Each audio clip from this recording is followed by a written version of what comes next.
प्रिय भक्तगण, आज हम आपको एक कथा का श्रवण करा रहे हैं जो सुनने मात्र से आपके जीवन में सुख, संपत्ति और धन की वर्षा होगी।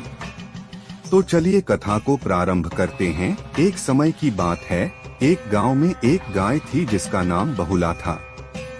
वह गाय बहुत ही शांत और धर्मपरायण थी। एक दिन बहुला अपने बछड़े को छोड़कर जंगल में चरने के लिए गई।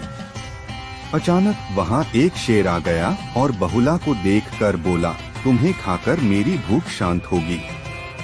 बहुला घबराई, लेकिन उसने हिम्मत नहीं हारी। वह शेर से बोली, हे वनराज, मैं एक धर्मपरायण गाय हूँ।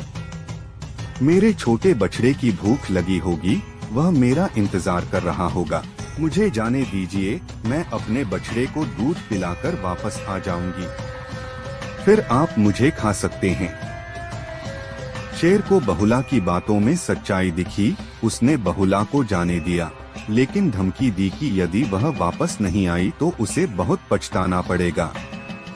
बहुला अपने बछड़े के पास गई, उसे दूध पिलाया और फिर अपने वचन का पालन करने के लिए वापस जंगल की ओर चल पड़ी। जब बहुला शेर के पास वापस पहुंची तो शेर उसकी सच्चाई और धर्मपरायणता से बहुत प्रभावित हुआ। उसने कहा, तुम्हारी सच्चाई और धर्म के पालन ने मुझे अत्यंत प्रभावित किया है। मैं तुम्हें नहीं मारूंगा, जाओ, तुम मुक्त हो। भगवान शिव कहते हैं, जो व्यक्ति बहुला चौथ का व्रत श्रद्धा और विश्वास से करता है, उसके सभी कष्ट दूर होते हैं और उसे धर्म के मार्ग पर चलने की शक्ति मिलती है। इस व्रत का फल सभी मनोकामनाओं की पूर्ति और समृद्धि प्राप्ति के रूप में मिलता है।